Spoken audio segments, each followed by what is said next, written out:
Hey there, everybody, and welcome back to the First of the Worst podcast. Oh, did you not hear me when I started? No, you didn't say your name. Start over. It's fine. The front's easy to edit. Hey, friends, welcome back to the First of the Worst podcast. I'm Brendan Murphy. And I am Steve Arendis. And that was take 2 on the intro because we have had a little summer sabbatical. Yeah, we did not get canceled by the network, guys. No.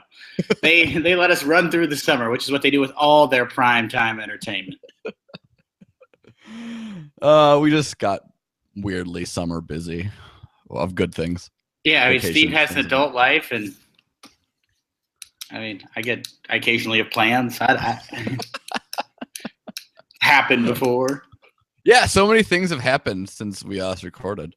The Bulls have traded all their players that we love. All the players that our favorite Bulls players are New York Knicks now, and they've acquired a bunch of players that would have been good in like 7 years ago. And now there's like weird kids in the street hunting Pokemons in front of my house and in the park. That's in your house too. That's in your neighborhood too. That's what's going on now in the world. That's what's going on. Is it? I don't know. I was never into that in any format. I'm not saying I was ever cool. I wasn't. You're insinuating that you were more cool than some people. I think I was just a different type of dork. Oh, you're younger than me, so that's actually a good question. Were kids your age playing Pokemon? My little brother and sister had Pokemon cards, but I just generally was never much of a collector. Oh, okay. Like all my hobby was just sports, like the video games and then watching the games. Baseball cards and stuff, or no? Not even really. Okay, I did all that. But yeah, Pokemon missed me. I downloaded this thing just to see what it is. It's weird. Sounds like it's getting kids active. I mean, hey, if it could get some inside kids outside and like moving around, it's probably not the end of the world. Yeah, until some pedophile figures out how to infiltrate it, which. Well, the joke I saw was that it was used to kidnap 28-year-olds. that no one realizes is missing for like 6 months. Yeah, exactly. Because a 28-year-old could like sneaky go missing for like a month without his family. And if you're that attached to Pokemon, you probably don't have that many close relations. Yeah. So let's just get into our list. This one, we took a while. Sorry for that. No, it's fine. Roundabout. Speaking of roundabouts, there's roundabouts in Wisconsin, like kind of a lot of them around. Yeah, where I live. Where I live, there's a bunch. And around Madison. Yeah. It's new around where I was surprised about that. Yeah, they're big into the roundabout. What is the purpose of putting a roundabout? At one point, they put at least one roundabout where there was a stoplight. Well, that's where you want it, right? Like, so here's the problem with roundabouts. And in theory, nobody has to stop. But the problem is, well, and actually I've noticed here that like some of them work like really well. But if like you get people who like, if it's in a place where like people who aren't used to the roundabouts are going to be using them, it's a clusterfuck. Because you don't have to stop. You all go in the same direction. So instead of like having a stoplight, you're just all like circling and then getting off. It's like, think of it more as like a circle with like on and off. It's like on and off ramps. It's like little on and off ramps. I mean, particularly where I was is kind of a tourist destination, so a lot of people aren't going to be used and just like to driving in them. Madison, if it's going to be like part of the community driving pattern, makes a little more sense, right? Yeah. But yeah, I totally agree. If you're in a place where like it's going to be like new people every week, it's never going to go well. So that was a roundabout way to get into this week's list, was actually what I started with. And we just kept circling around and kept circling around. We didn't know where to exit. We probably cut off an Irishman who was pissed. Didn't yield when we were supposed to. We went the wrong way. So this week, I think we may have. This is what we've been talking about doing for a bit. And it is fictional hangouts. I actually was not super excited by the topic when we broached it. I even tried to kind of shift it, but after doing the list, I think it's going to be a fun one. Yeah, I think it's going to be a fun one. Also, while doing this list, I thought of another potential topic for way far some other day, which is best fictional parties. I like that better. Here would be my thought with this. They are, although I counted, I have 2 movies on mine and 8 TV shows, no books, because books Because books don't need that. This is what this is. What these generally are is like a plot device where you could just have like a narrative conversation at this centralized location that's common in every episode. Set the tone for the episode. Go out into the world and then cap it off back at the coffee shop or bar or diner. I have four movies. Actually, well, one of them's a cheat where it's like 2 in one slot, so I actually have 5. But yeah, That's a lot. I found it to be harder with movies. It's just trickier because they don't go back to the same place as many times, right? No, and well, I mean, the places are probably cooler in movies. I don't know. I don't imagine you're much of a Friends person. Oh, I put it. No, it didn't make my list. It was on my like brainstorm list. I would, if I knew 4 people who hung out as a coffee shop as much as they do, they'd be my mortal enemies. Am I right? Yeah, that's the problem. Like, no one likes scones that fucking much. It's just that NBC was like, we need to make it family friendly. They've had plenty of places that go to bars and things like that. But yeah. Central Perk did not make my list. No. Not at all. Just sitcoms just there, and I know that this is probably just a heightened kind of just the way entertainment is, but the version of drunk that is in sitcoms is not the version of drunk that is anywhere near life. Yeah, I would venture to agree with that. Yeah, I was trying to think if there's like that might have been out of nowhere. That was because sitcoms would prefer to avoid bars, I think. There's a lot of them. I mean, I definitely have some sitcom bars on here. But there's a lot of them. Yeah, so let's just get. I tried to go all over the place. I really want to make one thing clear that I put these on the list. I rank these based on the places like I would want to hang out at. Agreed. So it has nothing to do with like how good I think the show is. I mean, obviously, I probably watched the show at some point, at least some, to know about it or a movie. But it's the place I would rather hang out at. So there's some like pretty like popular ones that like I don't think I would have wanted to hang out there. Like AKA in case somebody was thinking of one of these type of places, I'm not a strip club guy. And I thought of 2 possible strip clubs and from things, and I don't want to hang out at those, so they didn't make my list. I guess that in my interpretation, it's like you're part of the team and with those characters. Hey, that's fine. Because I am neither nor am I a strip club guy, but they did always seem to have a lot of fun at the strip club at the show I'm referencing, and we'll get to that later. Both of the shows I thought of, they have a lot of fun at. I mean, but it wouldn't be a good plot device if it was like, we go to the sad strip club. It could be. It could be an interesting show. I'm interested in the show that takes. It just sounds like an episode of Louie.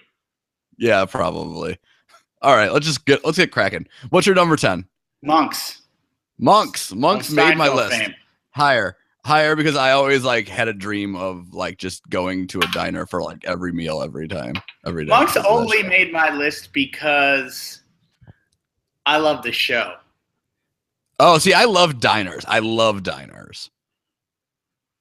Like they're one of my things. Be in a bar every time and have like a bar with good food. Yeah, but like no, good shitty food. I disagree. Diners have better food. And they have huge menus, so if you're going to eat there like 6 times a week, it's better. Because for that reason, I don't think the food at diners is very good oftentimes. But here's the thing.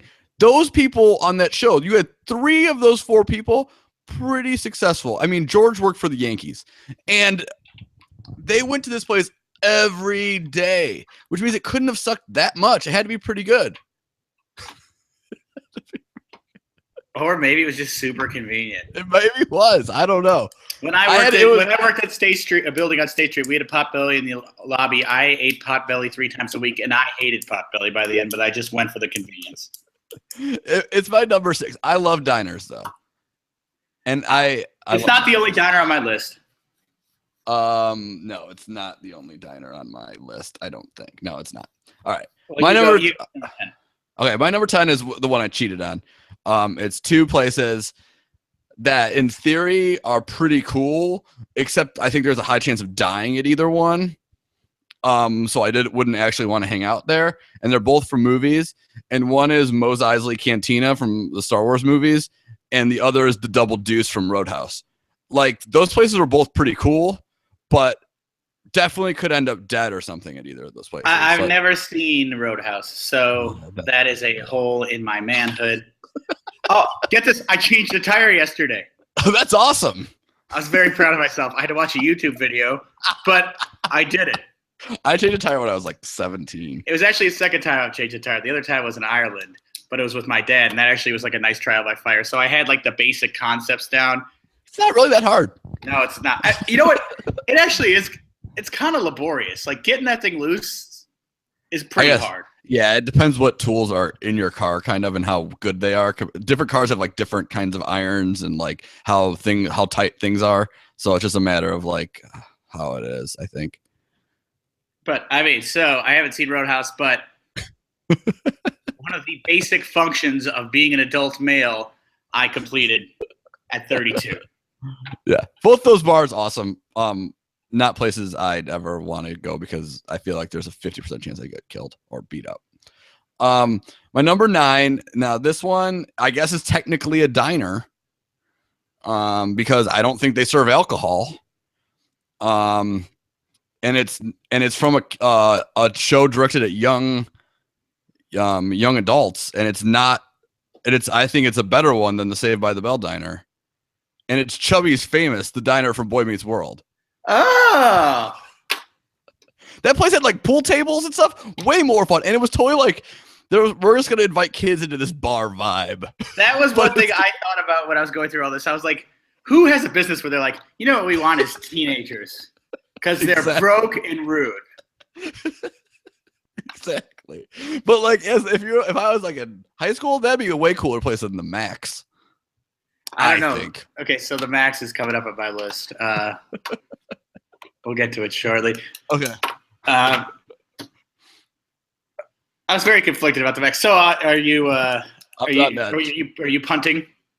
Now I'm on offense. Yeah, you're number 9. My number 9. Okay. So my number 9 is JJ's Diner, which is from Parks and Rec, which is just basically an IHOP. I totally just forgot about JJ's Diner. Yeah, I mean, it seems like maybe the number 1 breakfast hangout. Yeah, it looks just like an IHOP or a Perkins or something terrible. Yeah, knowing that show, it probably should have just been like a Perkins, because like everything was chain and terrible in Parks and Rec's town. Yeah, but that's why it was a political hotspot. Oh, you're right. For all the movers and shakers. Those places, yeah. Like if you watch a drama, there's always like some like shitty coffee place that all the politicians meet incognito, so to get away from the bigwigs.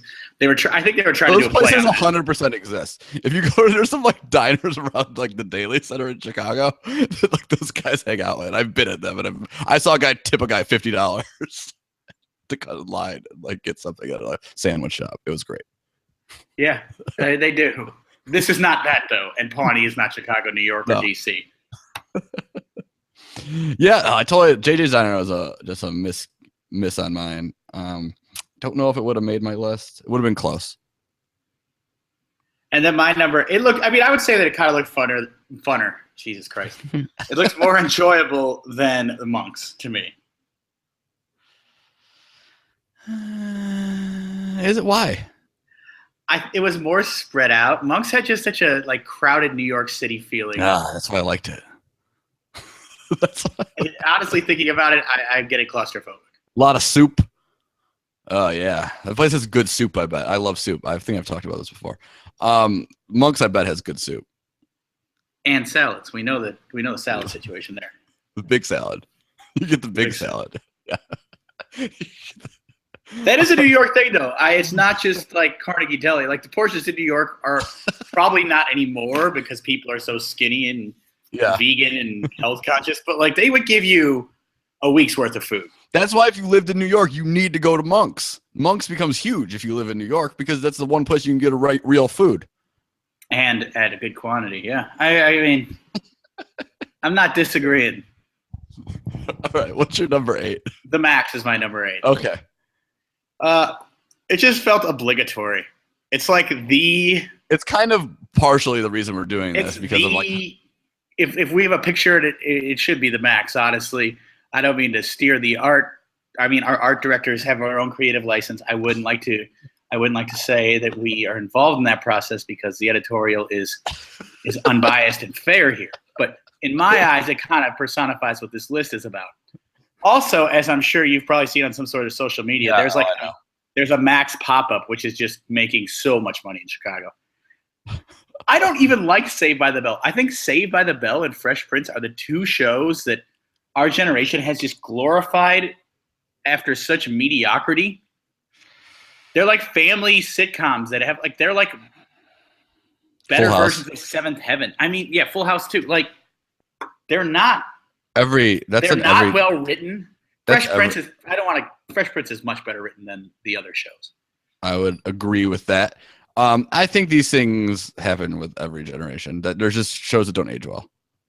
Yeah, I mean, and since these are kind of sitcom-y comedies, comedy has a harder time aging too. Yeah. Saved by the Bell is like if I'm watching it, it's pure nostalgia. I wouldn't even watch a Full House right now. And Fresh Prince, I was never big into Fresh Prince. I mean, I watched it because I didn't have cable, so I only had so many shows. I mean, Fresh Prince was probably important in terms of like a family dynamic, and it had like basically an all-black cast. It's not the first show to have that, but I think it was probably of our generation most prominent show that was like crossover appeal. Post Cosby. Because Cosby is kind of like the tip of like my watching. Yeah. I mean, I don't really remember Cosby or another show that's on this list that I have location from, but I don't have like a great recollection of its original run. Yeah, I remember watching Cosby. And I think I thought I was watching new ones, but I wasn't. So I'll do my number 8, which is, I guess I decided I had to have one just like degenerate bar on my list. So I went Moe's Tavern because I think Most is like bartender is what puts us over the top from the other degenerate bars I had to choose from. I think Lenny and Carl are. Yeah, Lenny and Carl, great. I wouldn't want to sit close to Barney, but like that's cool. It's like he can be down. Like I didn't like. Oh, I mean, I won't want to say it because it probably made your list, but like there's probably a big one I didn't put because I didn't really care about it. There's only one option that I think that you might be referring to. So maybe. Oh no, it did. It definitely made my list actually. If it's what I'm. Okay, but yeah. But yeah, Moe's, and then even like you get the stint where it's Flaming Moe's just to change it up for like that week. And he does a Moe's Family Feedback. Yeah, like Moe's is like a funny character to have. You're like those guys are some characters, man. Yeah. So that was that, and so my number 7 is another bar. This one is in Washington D.C. It is kind of like a hot spot for going out when you're right after college, like one of those bars. Well, I got live music, people dancing around. I'm really excited. Rob Lowe playing saxophone. Okay. It's St. Elmo's Bar. I haven't seen that movie either. So it does burn down, which is an issue, hence the name of the movie. But yeah, looked like a good time. Looked like you can get pretty drunk pretty cheap and just hang out with a bunch of young people and party. Seemed like that type of spot. I mean, there's some young, attractive folks there. I don't know how well I fit in these days. Yeah, but it seemed like a fun spot. What's your number 7? My number 7 is. So I don't even know if I'd want to hang out there. You're regretting this ranking? No, it's just kind of just such a cool, iconic scene. 2 or 3 iconic scenes in The Wire are there. It's called Kavanaugh's, where they. Oh, no, it didn't make my list because I definitely don't want to hang out there. I mean, I certainly wouldn't recommend like a Black Lives Matter protest take place there. No, no, it's probably not the best. Actually, I just love those scenes. They're great scenes, but I don't want to hang out at a bar with a bunch of cops.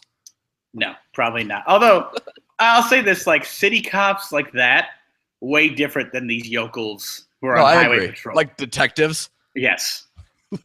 Yeah, I agree. And like I would hang out with a couple of those characters individually. I just don't want to hang out at a cop bar, I don't think. And you don't want to be the only not cop at a cop bar. Probably not, but it's also an Irish bar. And one of the things I loved about The Wire was basically if you were a cop, you were Irish. And I kind of thought that was a funny cultural thing. Well, except for the black guys. Well, yeah, but they basically inherited, like, they knew all the Irish songs. I mean, like, no, they kind of were Irish. You're right. No, I know what you're saying. Yeah, they kind of like all became Irish. They kind of all became Irish. Yeah. It's such a glorified culture for such a shitty country. Yeah, no, that bar was super fucking depressing. The best time to ever have been at that bar was, spoiler alert, actually it's maybe not a spoiler, was Jimmy McNulty's Wake. But yeah, that would have been the best time to be at that bar. That in my fictional parties list, you can maybe think of that one. They're great seats, especially the first time they do it. Yeah, the first time they do it, it's pretty cool. All right, what's your? My number 6 is Moe's, which we kind of covered. And my number 6 was Monk's. So boom, moving on. My number 5 is it's kind of two places, but a kind of one. It's the Peach Pit / the Peach Pit After Dark. So I never watched 90210. I was prepared for this to be on a list. Okay, so the Peach Pit, which is like your diner. You can get breakfast. You got a sage advice giver working behind the counter. If you have any problems in your life, this guy's gonna fix it up. Then later on, haven't you always wondered why, if he's that sage? Why is his life? Why does he work at the diner? He loves his life. That's just he owns the diner. Okay, it's his restaurant. So then they expand into a back. Apparently, this diner guy had been sitting on this giant room.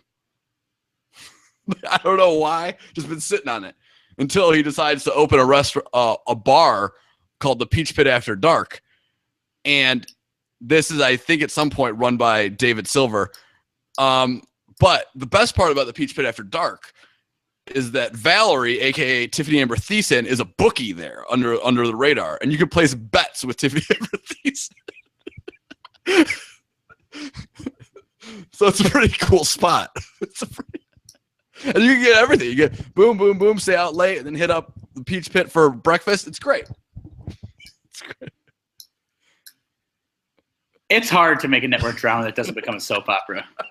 Well, that was a soap opera. That was a soap opera.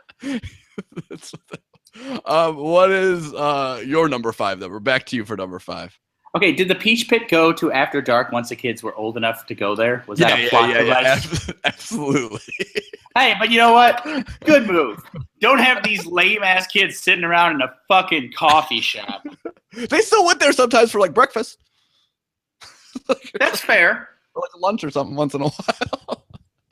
You need to eat. Because the Peach Pit After Dark was also more of, like, a club. You weren't getting, like, a meal there. So...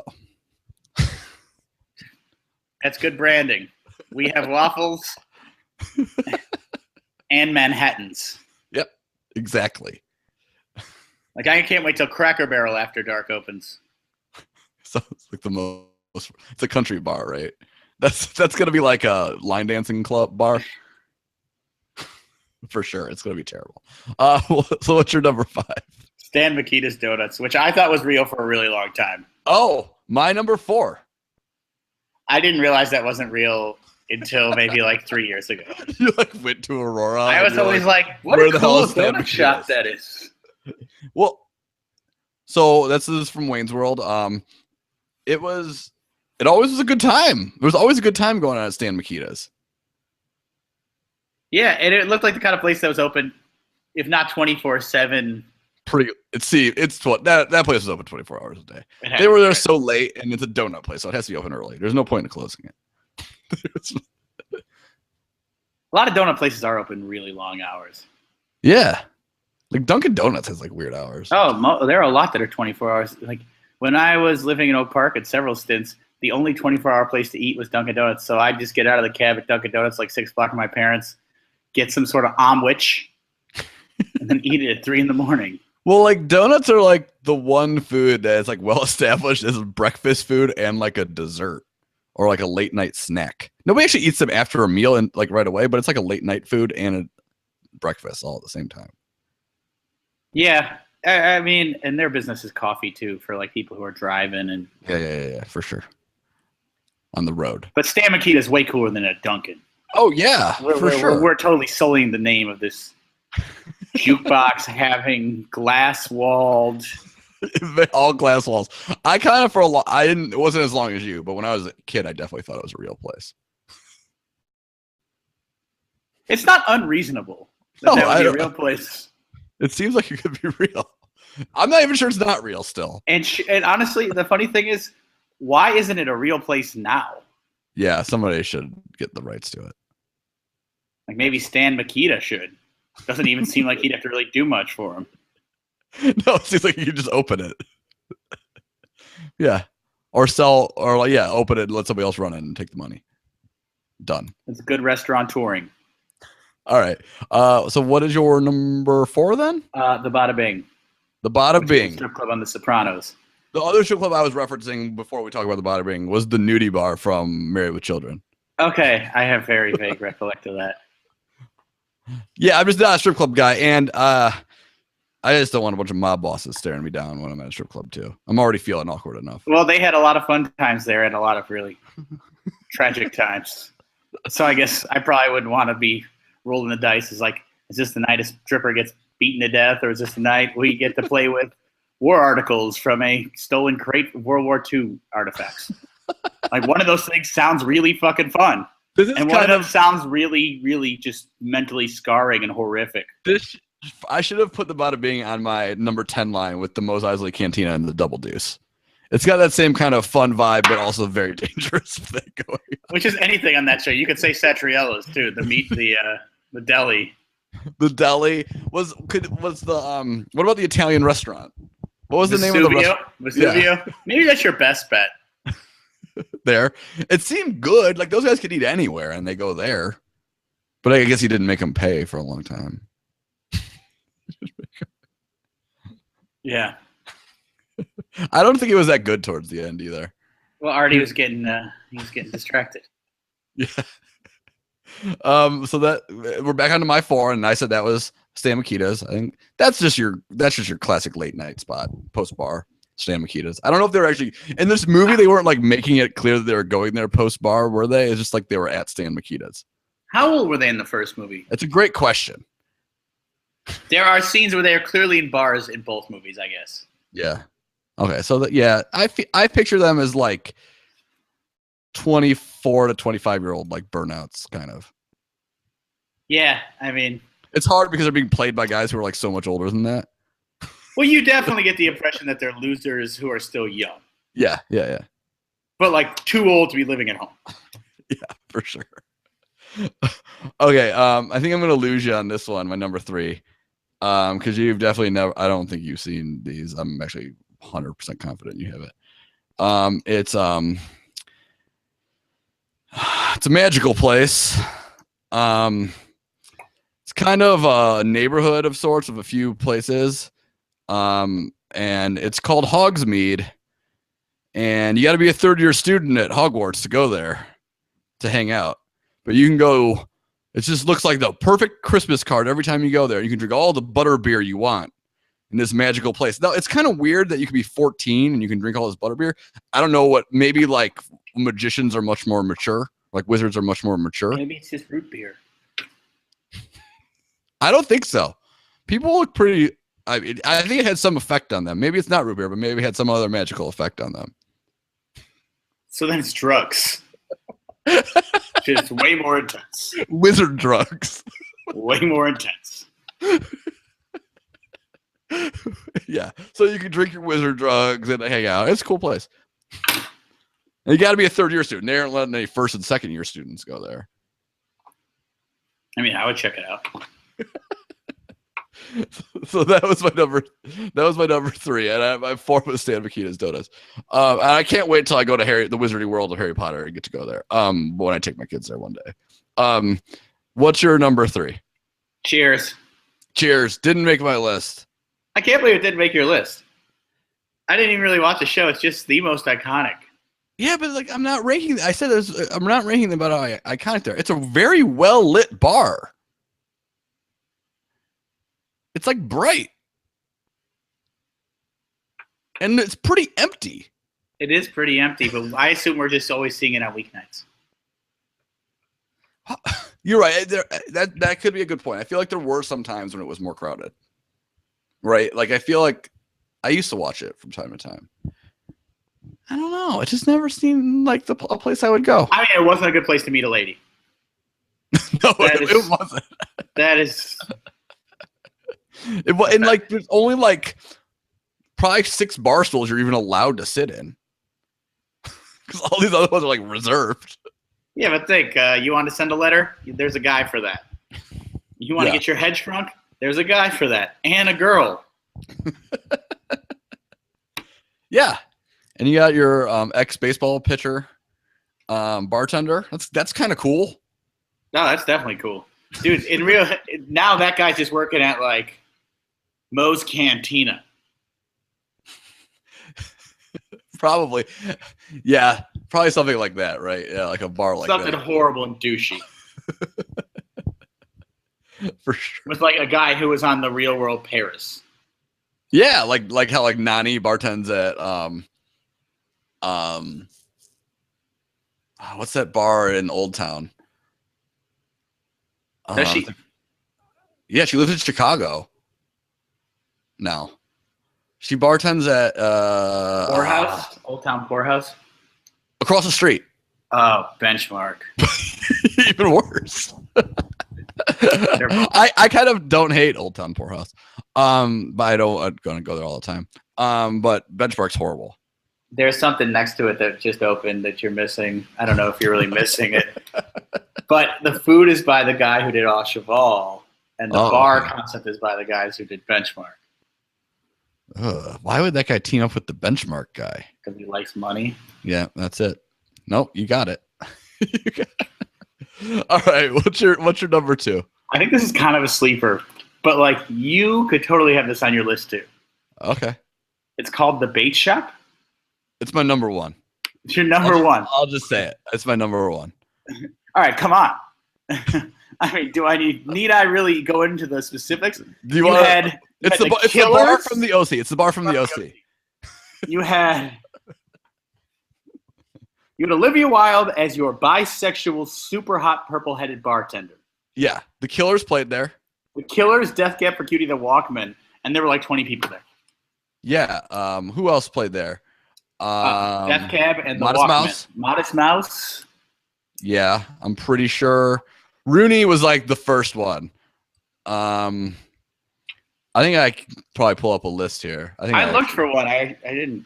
It was kind of it was kind of a hidden gem. Also, right on the water. If you needed more than all the selling points I just Oh yeah, it was on the water in Orange County, like on the Pacific Ocean. Yeah, it was a pretty good spot. Okay. You never knew who was going to be playing that night, and you would have a very good view. Maybe from the balcony. Yes, there was a balcony. Which was unnecessary. Because it was never that crowded. There was a balcony, but it was also very well. Nobody was really clustered by the stage. People were just spread out, hanging out, watching these great bands. Yeah. That's why it's like the best place. Yeah, I mean, post bar, you go to a beach party where there's a bonfire on the beach. You might get punched in the face by a local. Who knows? But it's going to be a good time. Yeah, but if you get punched in the face by a townie in that town, you're probably getting like a 6-figure lawsuit. So even then, it seems worth it. Yep. Yeah, so I mean, I spoiled my number 1, but I just had to say it. If you're giving it at number 2, though, I had a serious debate between my number 1s between my number 1 and my number 2. Okay. So we'll do my number 2 now. Nothing fancy here. Eric's Basement on That 70s Show. Ah. I mean, of all the venues, it's the only place you could probably get drunk and high. And of all the venues, it's the most similar place to the areas in which I spent that era of my life. Yeah. Uh-huh. Yeah. I mean, if I could reconsider it, I definitely have it on my list. Yeah, Eric's basement. It's not like a house. It's not like the main place he lives. So I think it's still a hangout. Just go downstairs. They go down, and especially for all the other people who just come over and just walk into the basement. Oh yeah, like several of them lived there at different times. Yeah, it was quite the hangout. Yeah, I mean, that was a pretty well written show. Yeah, it wasn't a show. It was weird. I never watched that show new, so I would only see like random reruns from time to time. Well, luckily, you're not like missing current events references. Yeah, it didn't really matter. But yeah, Eric's basement seems like a pretty chill spot. Maybe the chillest spot. I don't know. I mean, Mila Kunis is probably there. Just chilling, no big deal. Maybe if you're lucky, Eric's sister came down. I don't know. All kinds of weird stuff's going on there. So though I think she's like a meth head now, right? Eric's sister. I think she actually died. Oh, R.I.P.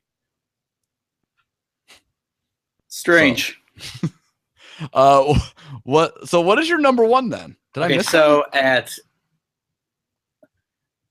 glad you did that 70s show because as I was looking through this, I was like, well, if I hung out at this place now, it would be pretty weird. Well, that's the same thing. Like I'm just But this one would be weirder. Okay.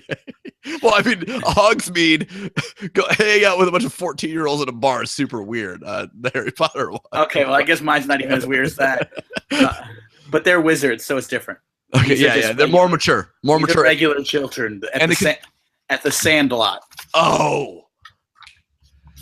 That's a great one. I was very, very excited about that. There's multiple good hangouts in that movie. The Sandlot and the pool. And the treehouse, I guess. There's so many good hangouts in that movie. Did they just have a random sleepover at a treehouse on an abandoned lot? Am I just putting this together now? Wait, that wasn't at somebody's house? That had to be someone's house, right? I feel like it was at the lot, though, because they could look over and see the beast. You're right. They just slept in a vacant treehouse. That is shitty parenting. By the way, though, it makes that even a cooler hangout. Right? Yeah, well, later they probably were smoking weed and drinking beer up there. Yeah, and then like go out and maybe like hit some crushed beer cans with their bat. That's probably where Small and Wendy made their firstborn. Smalls and Wendy. No, it wasn't Smalls. It was Squints. Squints. Jesus. I lost all credibility for this great pool. Didn't you dress as Squints? I was him as this year. And you still got it wrong. Yep, got it wrong. Oh, in retrospect, we didn't explain why these are bad. Fictional hangouts are bad because I can't actually go to them. It's a stretch, but yeah. It's a stretch, but we wanted to do the list. No, they're bad because lots of them are shitty. Oh, too. Yeah, actually, tons of them are like most is like legit fucking shitty. Coffee shop. If you spend that much time at a coffee shop. Yeah, like unless you're like just working from there, but like then you're not just hanging out with your friends. Like hanging out with the group. Like seriously, if somebody listens to this podcast and hangs out with like 4 to 5 other people at a coffee shop multiple times a week, can you let us know about it? Because I would like to know what coffee shop it is and like what actually goes down there. Are you allowed to be loud? Like people can't even talk that loud at coffee shops. People would stare at you. Yeah, they're usually kind of quieter library type places. Yeah, you like type on your computer. You do work. That's what people do at coffee shops. Are you? Sorry. Nah. It's okay. Can you hear what I'm saying at all? Yeah, we're back. I don't know if this is gonna. If this is not gonna be edited, this is. I'm not gonna edit this, people. You're just getting the raw cut this time. Well, maybe there was no cutout. Maybe I will have to actually listen to our podcast to really absorb your very salient point. That's fucking crazy, dude. You're not gonna listen to yourself talk. Well, I mean, I could just fast forward to the 58th minute. Yeah. But yeah. So that was our list then, right? Your number one. Yeah, that was good. Yeah. I mean, I thought you'd have the bait shop on there. Yeah, the bait shop was awesome. Do you think there will be so like with this like Max thing they did at Chicago? Do you think they'll start doing more? Like, I don't see why you wouldn't do more of things like that. Okay, so the food is supposed to be really good. Oh, is it? Yeah. So it's not just like shitty novelty restaurant. It's like the food is good. But like, so like, who's running that pop up? Like, couldn't those people just like pump these out? So I think it's like a local chef, like a one-off doing it. Yeah, that makes sense. Yeah, if like Lettuce Entertain You did it, they could have them all over the place. It just seems like an idea that, I mean, I don't know how many of these places could really make the draw of the Max. I feel like you could do a Stan Mikita's donut small pop, like a pop-up. Maybe you not. Definitely could. Could you like fill up? It wouldn't be that big though. It would have to be on a much smaller scale. Yeah, it would just have to be like one of those Stan's donut shops. Yeah, but then it's just like not really the same, right? No, I mean, it'd be tougher. I feel like you could do a Monk's one just because of the nostalgia for Seinfeld. Oh yeah, I mean, I've been to Cheers in Boston, and I've actually been to the Bada Bing. Is that a real place? It's called like Satin Dolls in New Jersey, 2 miles away from where my best friend got married. I didn't go in, but I went out front and took a picture. That's amazing. That's sad. The Bada Bing. The Bada Bing. Okay, am I wrong? What year did so I watched The Sopranos after the fact. What years did it actually take place? Because I was always confused by like how high-waisted the girls' G-strings were at the Bada Bing. Like it looked like the Bada Bing was in 1992 consistently. Well, we don't hang out at strip clubs, so maybe that's still the trend. Maybe, I don't know. So Sopranos aired from like 2000 to 2008, maybe. And it took place in current time, like from what I can tell watching it. It wasn't like they weren't like going retro with anything. I mean, September 11th happened while the show was on, and then they kind of referenced that in the plot. Very fleeting, but like with some of the FBI stuff, like about like the terrorists. Yeah. So like they ask them about some stuff, right? Yeah. But yeah, you're right. So they kept it current, but that bothered me all the time. Like seriously, we had these strip club scenes, and all I'd be like concerned about was like why this girl's G-string was from 1992. Really so that is not even a topless bar in New Jersey. Do they have laws against it? I think it is that you can have a liquor license and a topless license. And be topless. Isn't that how Chicago is? This is our guys. We've moved into our strip club podcast. So. 10 best strip clubs. Okay, so I've only been to one strip club here, and I don't remember. I've been to 4, I think, and I've only been to each one once. My number is like probably 5. It's always higher than I think it is. It's either 4 or 5. If there might be one I just forgot. But I can only think of 4. I'll say this. Every time I've been to a strip club, it's meant I've had a really fun night. But it wasn't because of that. It was kind of in spite of that, or that was just part of kind of the stupidity. Yeah, because you're not a strip club guy. Because you don't just go to them on the regular. No, and I have friends who like do things. They're like, oh, this is how you build like a money tower for the strippers. And I'm like, this is weird. I feel like you have to have one of those guys to go, or else it's just like awkward city. I mean, I guess. I just always like consist. I've only not felt awkward at one once, and that was because it was my bachelor party, and I thought they were making more money than me because I was in Vegas. Oh, dude, they're making more money than me at most of them. So I was just like, these girls are making shit tons of money, so I don't feel bad. Yeah, 6 figures probably. Oh, like high 6. I feel like, so at that place, I feel like you're hitting 200s. Oh, Jesus Christ, don't make me sad. For like some of them. I don't know. Oh, and that was our strip pod. Yeah, so that was a pod within a pod. Strip pod. Yeah. But that was the number one strip club spearmint right now. And next week we're gonna do strip malls. Our top strip malls weekend.